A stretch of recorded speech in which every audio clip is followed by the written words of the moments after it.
It's time for the Kim Hammer Show, where you'll learn how your state government affects you, your family, and community. Here's Kim Hammer. Good afternoon. Welcome to the Kim Hammer Show on an absolutely beautiful fall afternoon on a beautiful Saturday. We appreciate you taking a little time, especially if you're out bow hunting, because we know you had to come in for lunch, so hopefully you tuned us in and you're starting to put all those pictures of the ones that you bagged up on the Facebook there and start your bragging season going on. And we do have a special guest that aligns with the beginning of hunting season. I have on today on the Kim Hammer Show, Austin Booth, who is the director of Game and Fish. And we're going to go for a little while. And then at the end of the show, I want to be joined by State Senator Jason Rapert and possibly State Representative Dwight Tosh. And we're going to talk about the redistricting that's going on. We're going to be back in session this week. And one of the priority items is to deal with the congressional maps and the redistricting that is taking place that the legislative branch oversees. And so going to bring you up to speed as far as the process and where we are in that and just have a general discussion about that. But right now, let's turn our attention to Austin Booth, who is the director of the Arkansas Game and Fish Commission. And Director, thank you for taking time out to be on the Kim Hammer Show today. Absolutely. Thank you very much for having me. Hey, we had you on a couple of weeks ago. I filled in for Dave on Saturday morning. We had you on for about 15 minutes and kind of got into a good conversation about game and fish and, you know, the importance of game and fish here in the state of Arkansas. Didn't really have enough time to finish up, so wanted to get you back on the Kim Hammer Show to expand that a little bit. Before we do, though, go into the content of game and fish, tell a little bit, if you will, to the comfort level about you and, you know, about being in Arkansas and were you always in Arkansas and anything about your family, just to give people a little bit of a personal touch about Austin Booth. Sure. I grew up in Lonoke County in what I call the suburbs of Scott, Arkansas, on the north side of 165. And I grew up here in the area. And then after 9/11, I left the state to go to military school at the Citadel in Charleston, South Carolina. And then after that, went into the United States Marine Corps and served in the Marine Corps for about 8-9 years. And then I got out in 2019. And came back home with the wife and 3 kids, so we've been here for almost 2 years now, and I was the chief of staff for the Arkansas Department of Veterans Affairs, and on July 1st I took over as the director for the Arkansas Game and Fish, and me, my wife, and my 3 kids that are 8, 5, and 2. We are just so happy to be here in Arkansas. That's great. And first and foremost, appreciate your service and answering the call as you did to serve the time that you did. And always want to recognize our veterans and those that, you know, work in our state government, that are veterans, about how much we appreciate your service to our country on that level. Let me open it up and ask you, because this is a first time for you to be in a commissioner level role as far as working with state government. Is that correct? Yes, that's correct. Okay. So you come in a pretty prestigious position, also a little bit of a pressure-packed position, being the commissioner or being the director of the Game and Fish. What are your goals and what are your aspirations as far as where you hope to have the Game and Fish whenever your tenure is done? What are some of the things that are passion to you as far as the goals? That's a great question. First and foremost, is infrastructure. We manage a great deal of water and a great deal of land in the Arkansas Game and Fish Commission, and we've been doing it for a long time. And there's lots of things for us to be proud of, and what we've done in the past 106 years that we've been around. But our infrastructure is outdated, and it's really struggling to keep up. So one of my biggest priorities is modernizing the infrastructure that we have throughout the state. Not many people know this, but we manage about 600,000 acres of lakes and reservoirs. We manage about 96,000 miles in streams and rivers, and we manage about 3.1 million acres in land. And all of that is trying to bring public hunting and fishing opportunities. And so as we do that, we have to make sure that our infrastructure keeps up with what we need to allow us to keep doing that for the next generation of hunters and for anglers. Well, and then in addition to that, No, go ahead.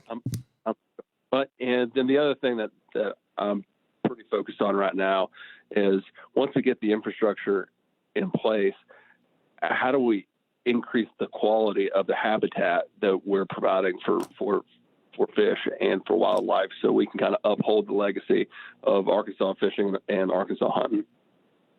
Let me step aside for a second, because I honestly meant to start the conversation with this question. I got ahead of myself, so hit the pause button in reverse for a minute.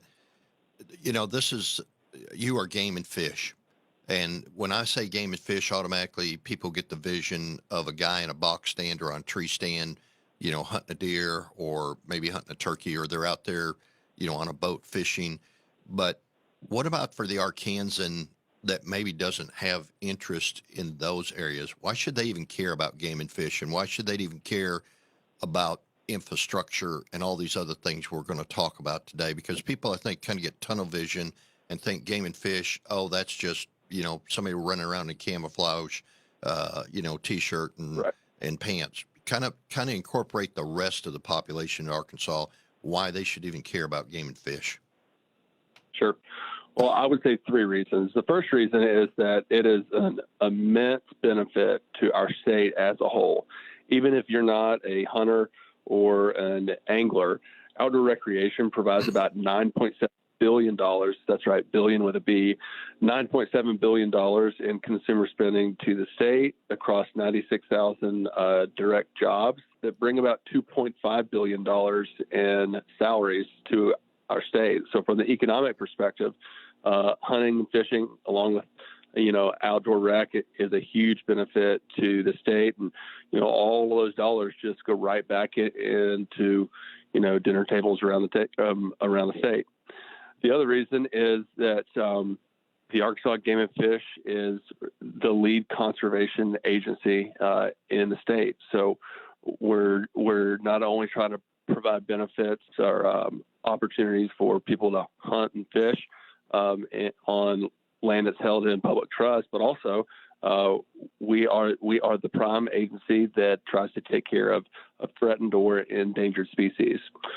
And then the third reason is there's lots of other benefits that we provide to the state. We have 180 law enforcement officers that are our wildlife officers. They serve in every county that we have, and they're kind of the Swiss Army knife of law enforcement here in the state. They do search and rescue. They do dive team.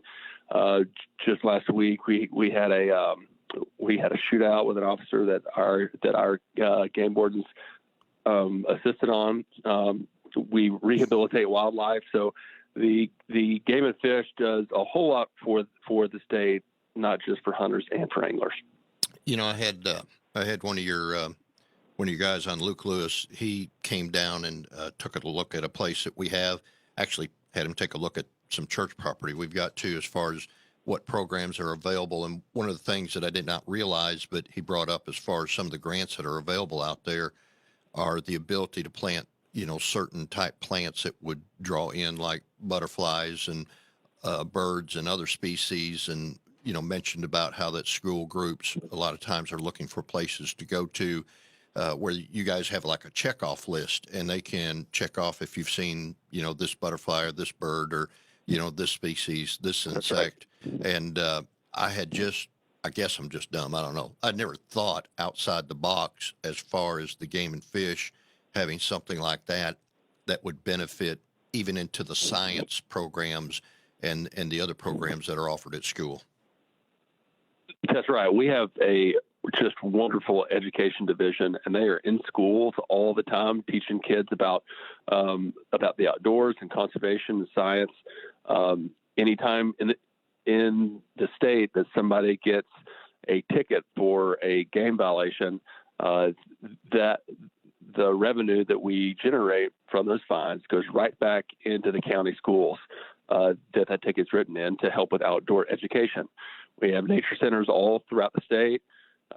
We have private lands biologists that help people make land decisions on you know what kind of habitat they want to create, even if they're not going to hunt or fish there. So he's right. Okay. All right. So get back to your goal and your vision. You've got the infrastructure need, and what else? I think you said 2 or 3 things. I think we're on number 2. Did we leave anything off as far as your goal and vision as director of Game and Fish? Yeah. So the first was infrastructure.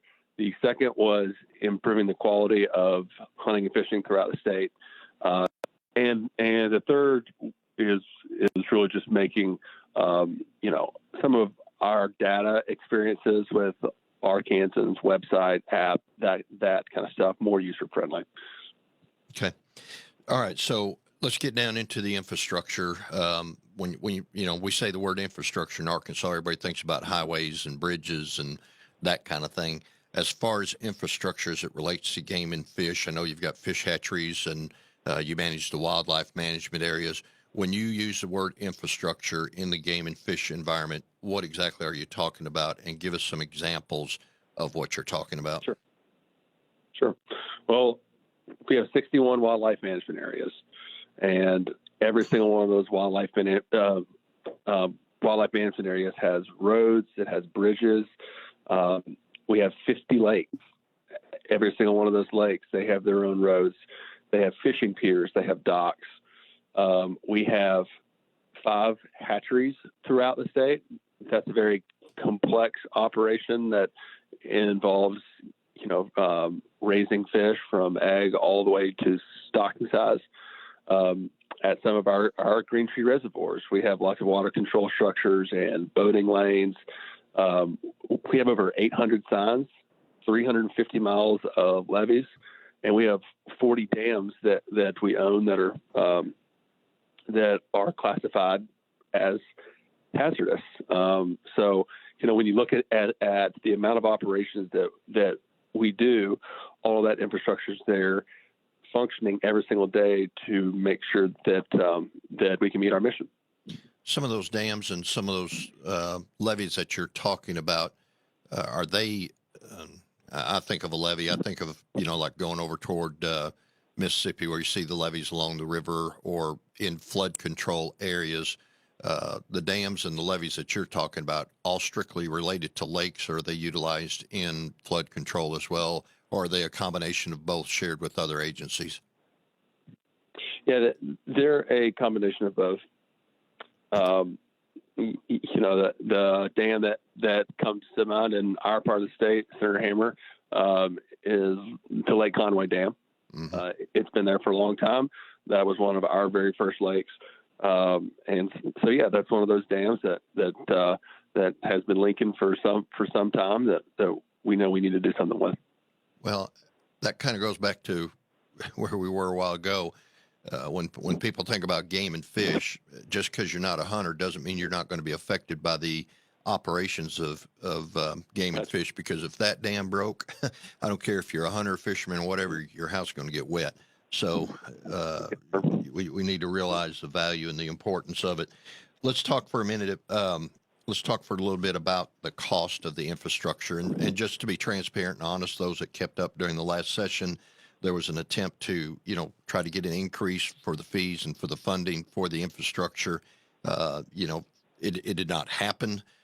People usually, when you use the term fees or, increase in hunting costs, we become resistant, and rightfully so. I think that's a safe checkpoint where we want to make sure that we're not just giving away money willy-nilly, and that the money that is entrusted to an agency is being utilized to its fullest effect.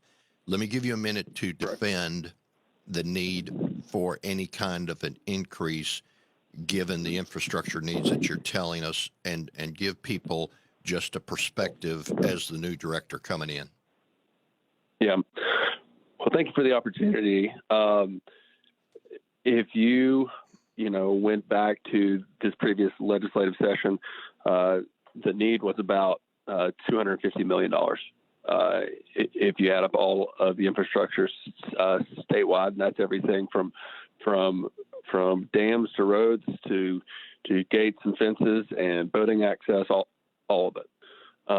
And we expect that to be about $250 million over the course of the next 10 years.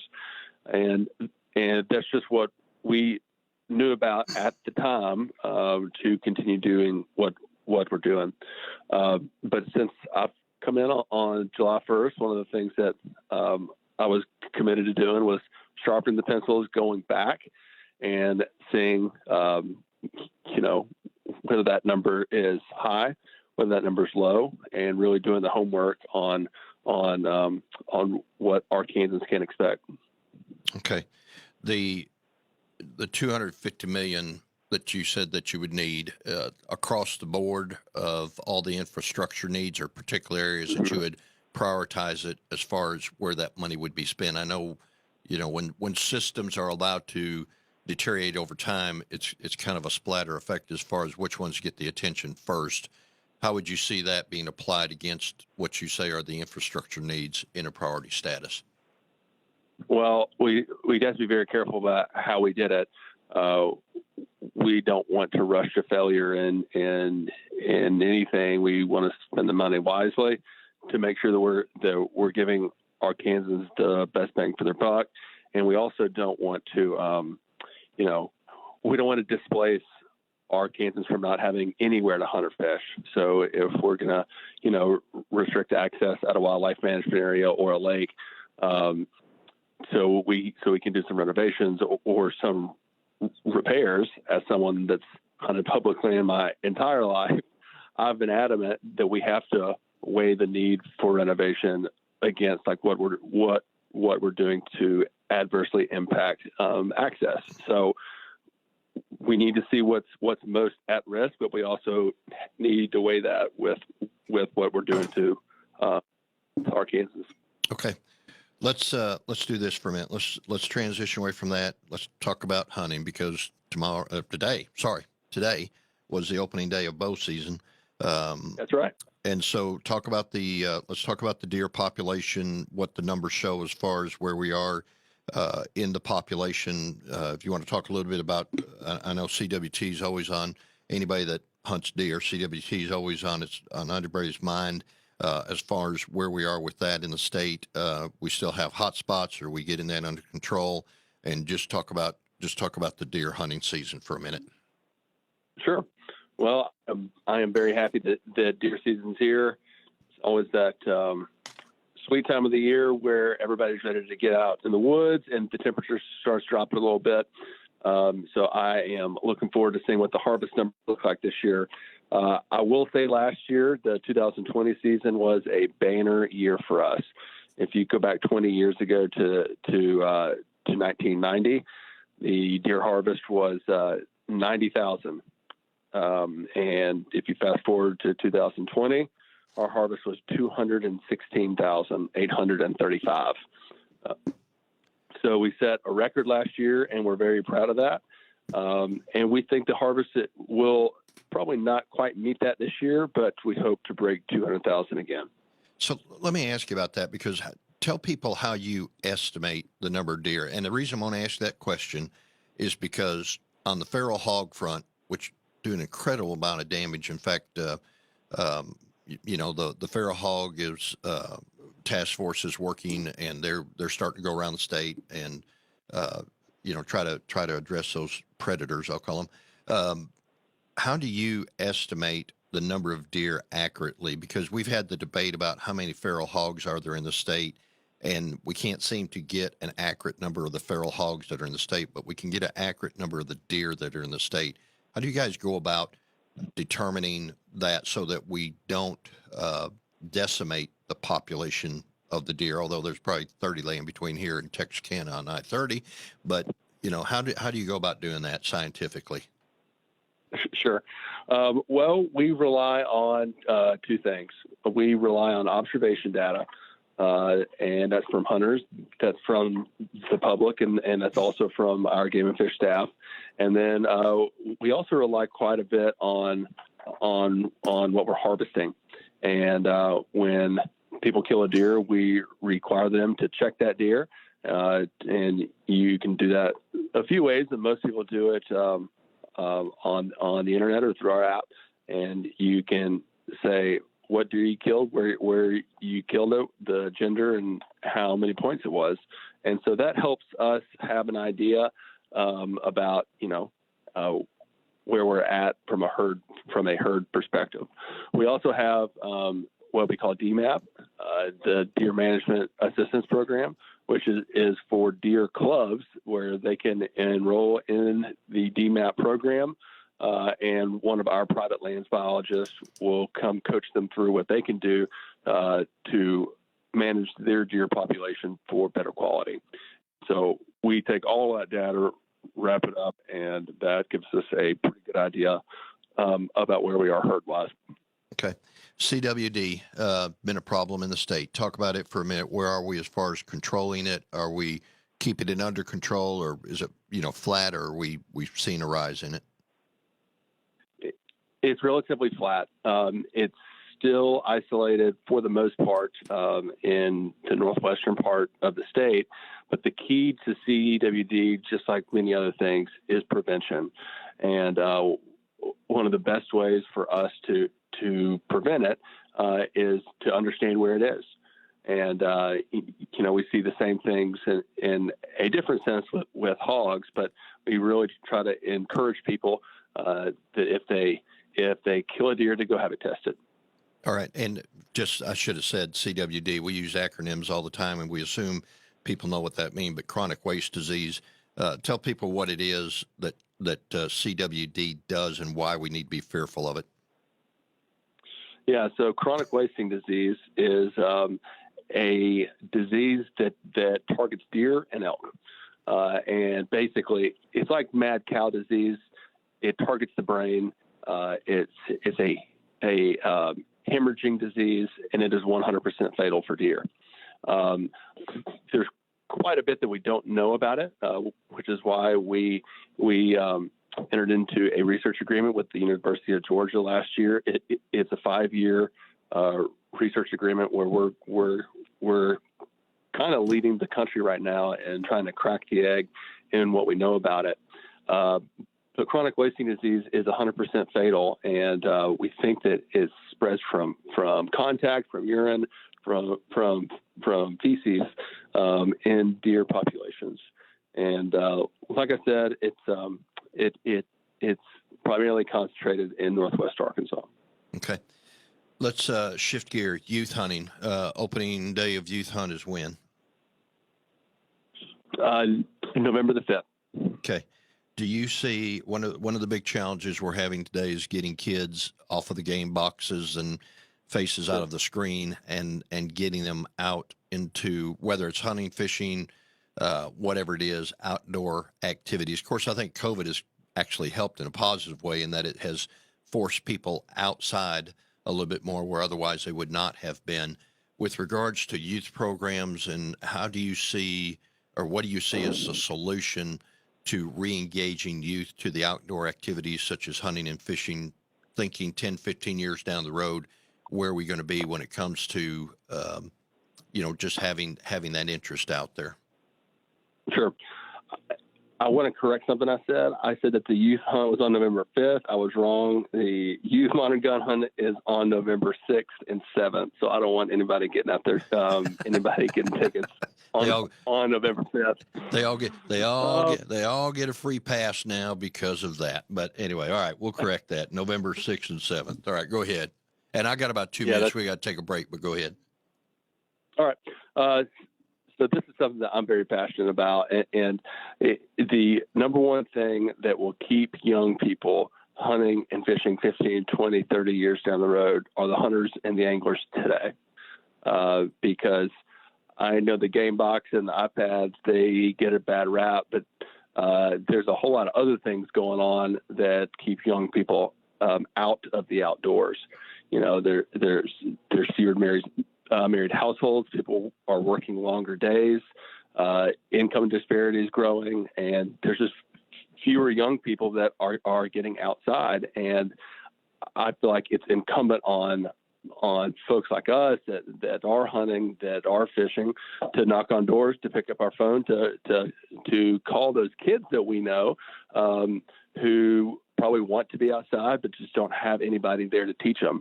And we need to take them once, we need to take them twice, over and over and over again until that spark catches, and they can go do it on their own one day. All right, tell you what, I got to take a break here on the Kim Hammer Show.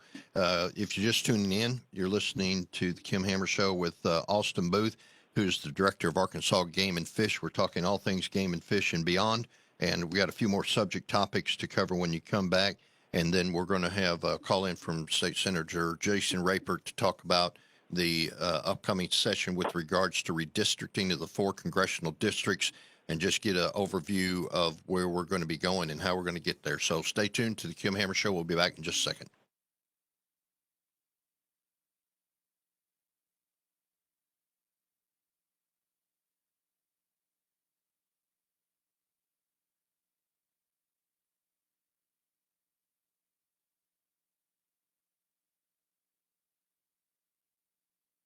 Welcome back to the Kim Hammer Show here on a beautiful Saturday afternoon on 101.1 FM. The Answer.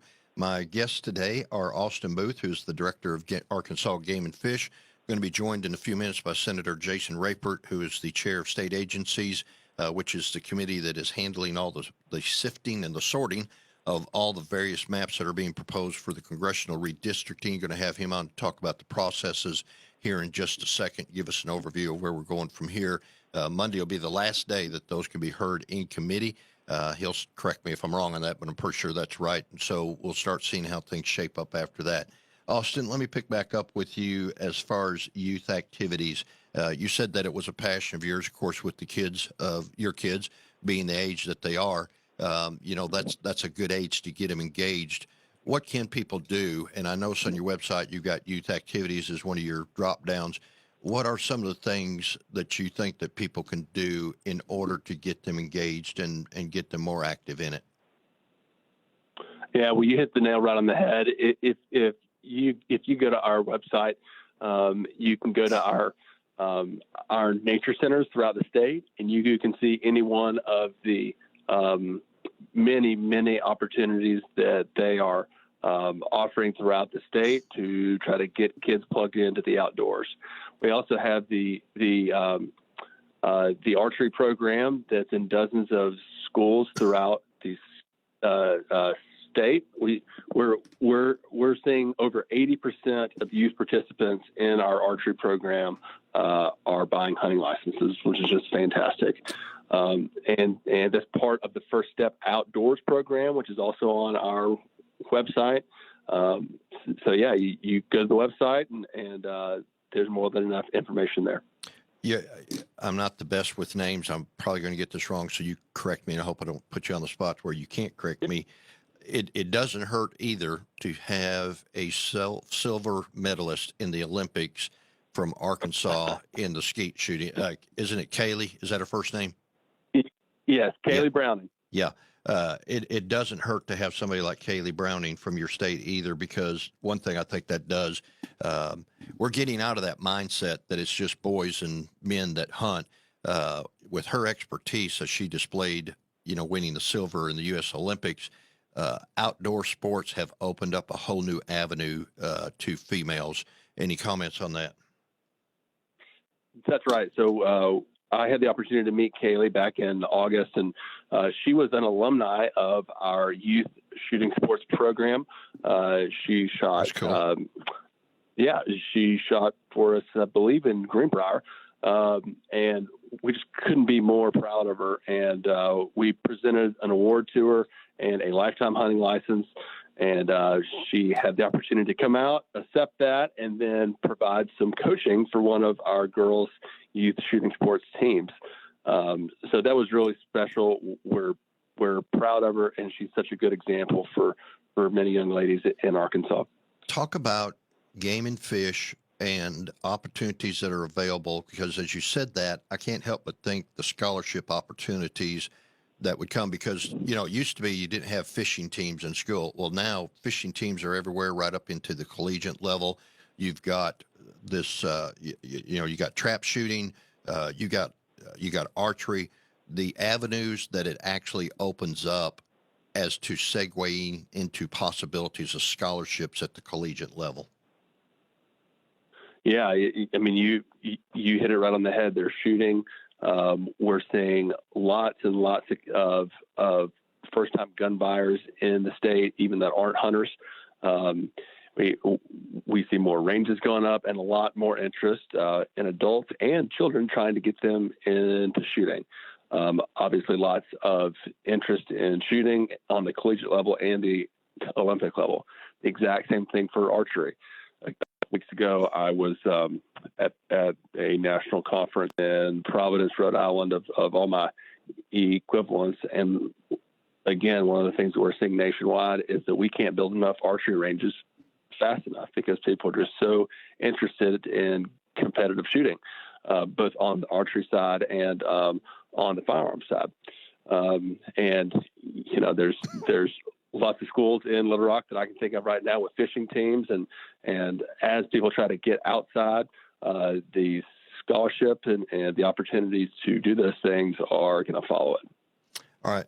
I'm going to start bringing it down a little bit here because I need to bring on my next guest. But let me ask you, rule changes that people need to be aware of so that ignorance of the law is no excuse. And you can say, well, you should have heard it on the Kim Hammer Show. That's what you get for not listening. Any rule changes, any law changes coming up that people need to be aware of that are pretty significant? No major ones. We're in the second year of a 2-year reg cycle. So for the most part, that'll happen next year. But it's always good to go online to check out the CWD zones to see where you're deer hunting. Just be apprised of the law.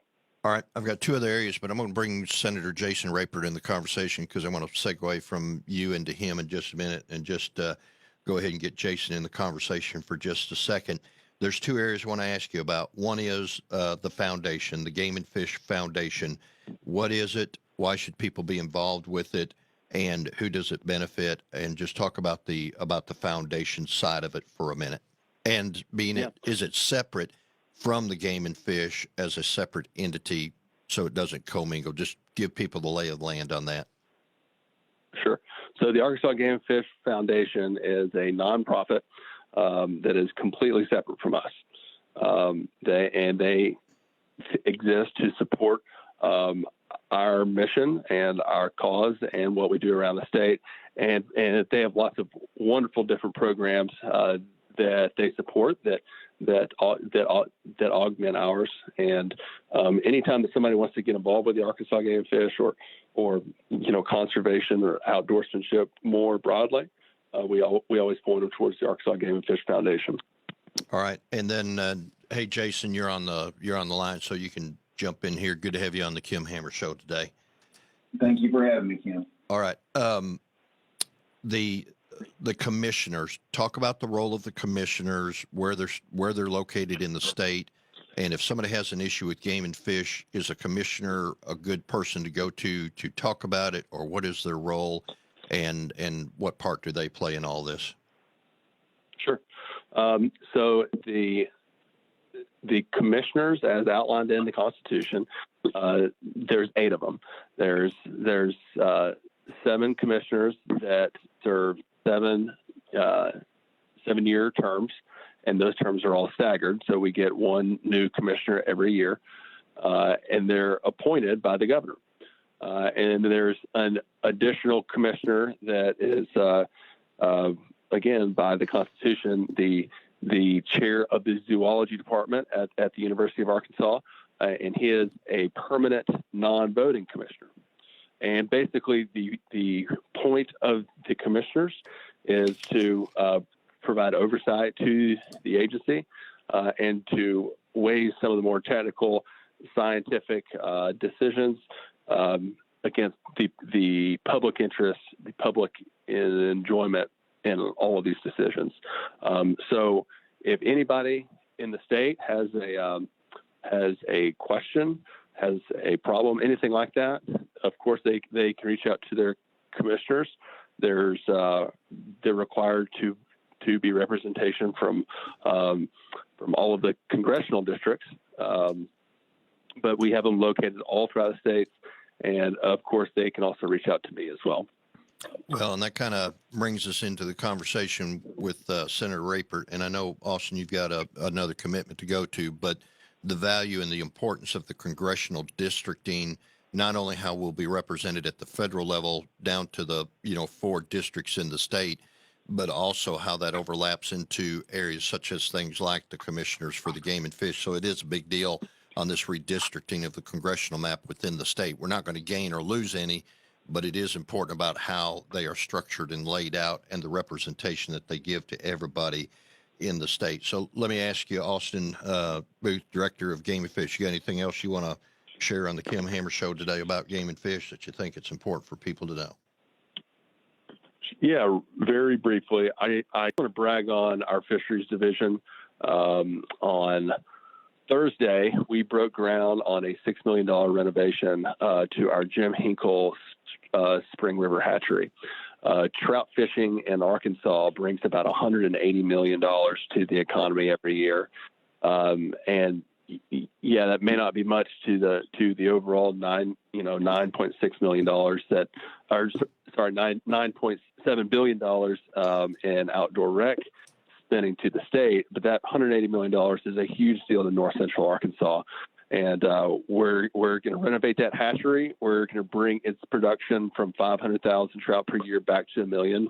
And we're going to keep Arkansas as the finest trout fishing in the country. That's great. You've been listening to Austin Booth, who's the Director of Game and Fish, just came in a few months ago, hit the ground running, pretty visionary for the agency, and look forward to working with you in the future. And I hope you have a great weekend, and also hope you get to get out and do a little bow hunting today, and hopefully we'll bring home the big one. So I appreciate you being on the Kim Hammer Show today. Well, thanks for having me. All right. Thank you. All right. Next up, State Senator Jason Rapert, who's the chair of state agencies, and we're going to talk about the congressional districting and the processes, and with the session coming up where we're going to be dealing with that, just want to make sure everybody has a full understanding of how the process is going to work. But actually, before we get into that, this is kind of like some, late breaking news. It's a day late because it happened yesterday, and I know, Jason, you're a ultra pro-life individual. As I understand it, the U.S. House voted to incorporate abortion into statute Friday, and I just want to give you an opportunity to kind of explain about that or talk about that for a minute before we get into talking about congressional maps. Sure. Well, thanks for having me on as always. And appreciate what you do with your program here, Senator Hammer. Yes, what's happened is almost unbelievable. If I'm not mistaken, and I keep looking for information, but I believe it's being reported that this is the first time that the United States House of Representatives actually voted to incorporate abortion into statute right up until birth here in the United States of America. This is actually, you can't get any more extreme than this. They're stating a baby, even though that baby under current precedent, even from our judicial decisions, a baby that is viable, that could be born early, premature, and could still live, they're now stating right up until birth that you could decide to take the life of a baby. And what I would like people to know here in the state of Arkansas is that there are not only people here in the state of Arkansas, but there are people across the country that think this is a bridge too far, if you'll say. It's a step out of the norm for the entire history of the United States House of Representatives. And what people must remember is that Democrats led this effort. And they led this effort in spite of the fact that even our younger generations today are continually becoming more and more pro-life. And, Kim, right here in Arkansas, which is the most pro-life state in the nation right now, we passed the first heartbeat bill in the country in 2013. I was happy to lead on that bill at the time, but it takes a whole legislature to pass a bill. We got vetoed. We overrode that as Republicans, and we got the heartbeat bill. We've passed bills even up into this session, which has said that we're going to abolish abortion, except to save the life of a mother in our state. I just think it's really tragic, and in my opinion, reveals how sick the heart of the country is, that you have people that would do what they've done in the U.S. House of Representatives. I don't understand how any Christian, and I look, this is me saying this, not you, Senator Hammer. I absolutely don't understand how anybody that claims to be a Christian, where the Bible says that God created man and woman, gave them life, where it says that Jesus says, "Suffer the little children to come unto me." In Proverbs chapter 6 says he hates 6 things, and 7 are an abomination, and 1 is hands that shed innocent blood. I don't know how you can say you're a Christian and vote for the Democrat Party of America today, right now, because what they are doing is absolutely evil, Kim. And I know that many people are responding to this, and I encourage lawmakers at the local, state, and federal level to join the National Association of Christian Lawmakers at christianlawmakers.com and come together with a group that has put in writing a pledge as a lawmaker to say, we believe life is at conception and we're going to protect it. And so I appreciate you mentioning that. I know you've got to talk about some other things, but today you just can't ignore what happened in the United States House of Representatives. And I hope that the people understand just how out of step these folks have become with the average, ordinary American, and definitely the average, ordinary Arkansan. Well, and you kind of made the statement, but I was going to make sure that we qualified that this is the Democrat-controlled U.S. House of Representatives led by Nancy Pelosi, and as she's been referred to, the squad. And that is what would just baffle me, why anybody would want to send one more brick to the wall up there to be able to help advance, what they are trying to do, what the Democrats are trying to do.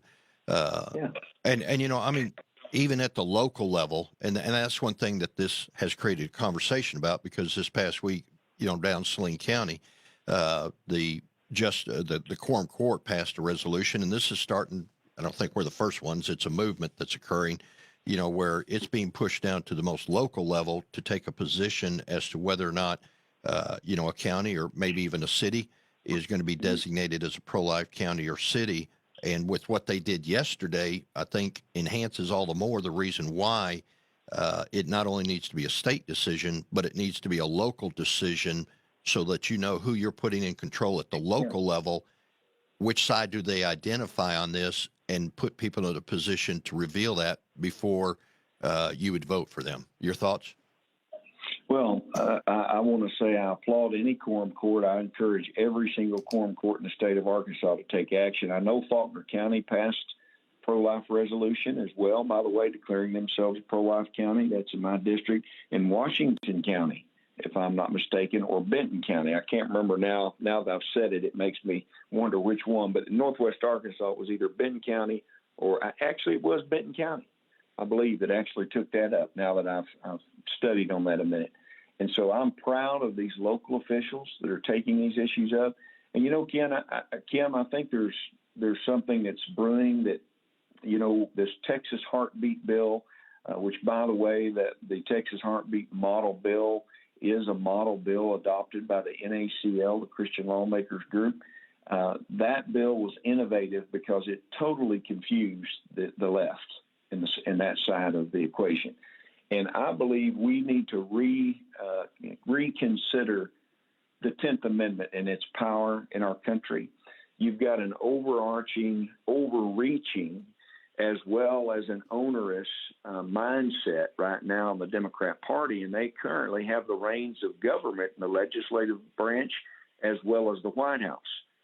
And we have got to come together as state legislatures around this nation and remind them that the history of the country is clear. It was the states that created the federal government. We had 13 colonies that decided to come together, get rid of the Articles of Confederation after they won the Revolutionary War, which they were using at first, put in the U.S. Constitution, and they need to stand up for 10th Amendment rights. And that's another program for you one of these days.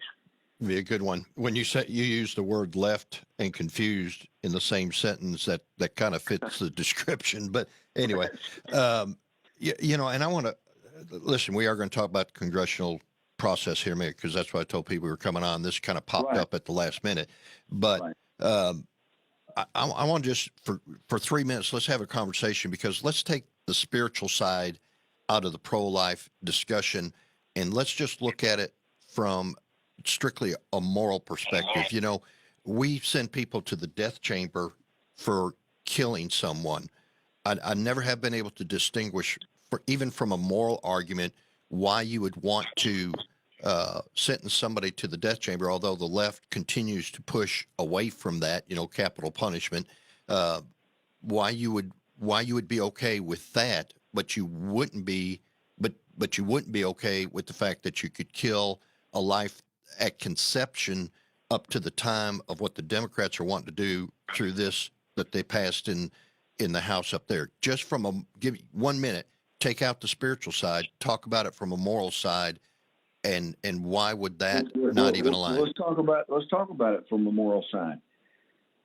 By and large, you will find that people from the left, they will go to bat and riot and protest to save the life of a little kitten and a little puppy. Those same people will go riot and protest for the right to kill a human baby. They are intellectually dishonest, okay? They are confused. And they're blinded. And part of that is, in my opinion, has to do, as you say, it gets back to the spiritual. But if you just look at it, if you value life and you're going to put that much effort into saving the life of an animal and being against animal abuse, which, by the way, I am against that. I've got rescue animals in my house. Why would you not give the same deference to a human baby? I mean, it makes no sense whatsoever. Because I can't vote. That's probably terrible of me to say, but go ahead.